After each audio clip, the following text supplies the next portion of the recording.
Thank you, Mr. Chair and Ranking Member Murray. I certainly look forward to working on this committee with all of you, and I appreciate the opportunity to participate. And Mrs. DeVos, it's nice to see you again.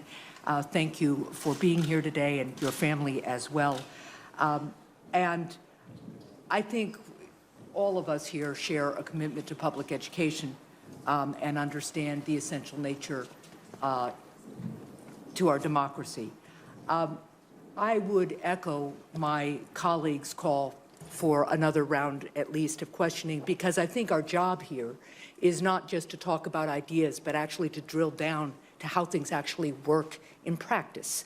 And so I want to talk about one of those situations that we began to touch on in my office when we met.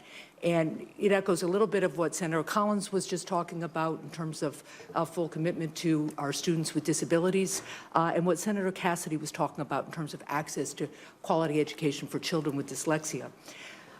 My son, Ben, experiences very severe physical disabilities. He has cerebral palsy. He can't speak. He can't use his fingers for a keyboard. He doesn't walk. But he's smart and the best kid on earth, I do say so myself. He got a quality public education at our local school. He's a graduate of Exeter Area High School in Exeter, New Hampshire. And the reason he got there was because countless advocates and champions before the Hassan family worked so hard to make sure that he had the right to that education.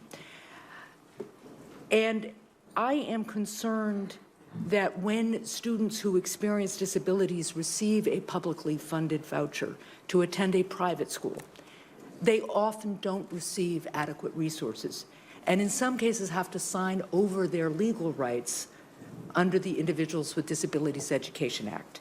So do you think that families should have a recourse in the courts if their child's education does not adequately meet his or her needs, whether it's at a school where they get a voucher or in a more traditional public school? Thank you, Senator, for that question. And again, I appreciated our meeting earlier last week. Let me begin by saying I appreciate and am thankful that you've had the opportunity with your son, Ben, to find the right setting for him. And I would advocate for all parents to be able to have that opportunity to choose the right school for their child. I had the opportunity to send him to the same public school that my daughter went to, because the law required that that school provide him resources that were never provided before that law was passed, because they're hard. And so the question is, will you enforce the law again with regard to kids with disabilities if a voucher program did allow them to go someplace else and the school said it's just too expensive, we don't want to do it? I think that there are great examples of programs that are already underway in states. Ohio has a great program, and in fact, Sam and his mom are here today, beneficiary of the John Peterson Special Needs Scholarship Program. But I understand that, and because my time is limited, excuse me for interrupting, but what I'm asking you is there is at least one voucher program in Florida, the McKay voucher program, which makes students sign away their rights before they can get that voucher. I think that is fundamentally wrong, and I think it will mean that students with disabilities cannot use a voucher system that a department under your leadership might start. So I want to know whether you will enforce and whether you will make sure that children with disabilities do not have to sign away their legal rights in order to get a voucher, should a voucher program be developed. Well, I'd love to comment to the McKay Scholarship Program in Florida, where I believe today 31,000 students are taking advantage of it. And 93% of the parents that are utilizing that voucher are very, very pleased with the, and I'm sorry, as opposed to 30-some% that of parents happy with the assigned and I'm sorry, school. but that isn't the question I asked. So for right now, I'm going to move on to one final question. I really do wish we had a second round, because there's a lot here that is critical to our children, especially with disabilities. And with all due respect, Ms. DeVos has not answered my question. But the other question I had, again, because we don't have a second round, I'm trying to follow up on an answer you gave earlier to some of my colleagues. I understand that there is a foundation, the Edgar and Elsie Prince Foundation, which I take it is a foundation named for your parents. Is that correct? It's my mother's foundation. It's your mother's yes. foundation, and you sit on the board. I do not, You do not? no. Okay, so when it made its over $5 million donation to focus on the family, you didn't know anything about it? My mother makes the decisions for her foundation. Thank you. Mr. Chairman, I'm going to turn to Senator Hassan for the last part of my questions. Thank you, Senator Murray. Just two quick things, Ms. DeVos. I just wanted to clarify the issue about whether you were on the board of your mother's foundation. I have 990s up through 2013 where you're listed as the vice president and a board member. So was that just a mistake on your part?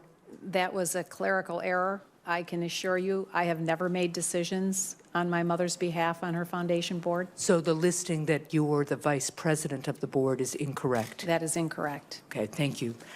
The other thing I just wanted to circle back to, I want to go back to the Individual with Disabilities and Education Act. That's a federal civil rights law.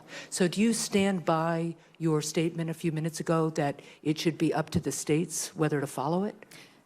The law must be followed, federal law must be followed where federal dollars are in play. So were you unaware when I just asked you about the IDEA that it was a federal law? I may have confused it. It guarantees absolutely basic protections to students with disabilities to ensure that they are afforded a high-quality education with their peers. One of the reasons that it is difficult to have this hearing and feel that we fully understand your perspective is because we do know that children with disabilities in at least some of the voucher programs that you have supported have gone with a voucher to a school because of their disability, had to leave the school keeps the money, and they go back to public schools that now have even less resources to deal with them. And many of us see this as the potential for turning our public schools into warehouses for the most challenging kids with disabilities or other kinds of particular issues, or the kids whose parents can't afford to make up the difference between the voucher and the cost of private school tuition. So I just would urge you to become familiar, should you be nominated, with the Individual with Disabilities and Education Act. And I do have to say, I'm concerned that you seem so unfamiliar with it and that you seem to support voucher schools that have not honored, have made students sign away their rights to make sure that the law is enforced. That's very troubling to me. Senator, I assure you that if confirmed, I will be very sensitive to the needs of special needs students and the policies surrounding that. And with all due respect, it's not about sensitivity, although that helps. It's about being willing to enforce the law to make sure that my child and every child has the same access to public education, high-quality public education. And the reality is that the way the voucher systems that you have supported work don't always come out that way. And that's why it's something we need to continue to explore. Thank you. Certainly.